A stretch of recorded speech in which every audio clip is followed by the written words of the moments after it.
మోడీ నిన్న రిపబ్లిక్ ఛానల్కి సంబంధించి మాట్లాడిన సందర్భంలో అదే చెప్పుకొచ్చారు.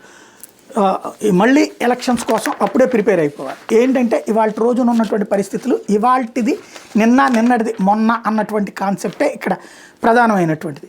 ఏ రోజుకు ఆ రోజు కొత్తది కార్యక్రమం నడుపుతూ ఉండేటటువంటిది.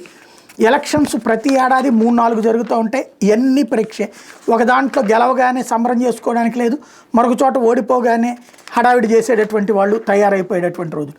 ఇదే విషయం మీద మోడీ చెప్తా 2029 ఎన్నికలకి ఇప్పటి నుంచే ప్రిపేర్ అయిపోవాల్సినటువంటి పరిస్థితి ఉంది, మేము చేసిందే చెప్పుకుంటూ సాగుతాం లాంటి స్టేట్మెంట్ ఇచ్చుకొచ్చారు.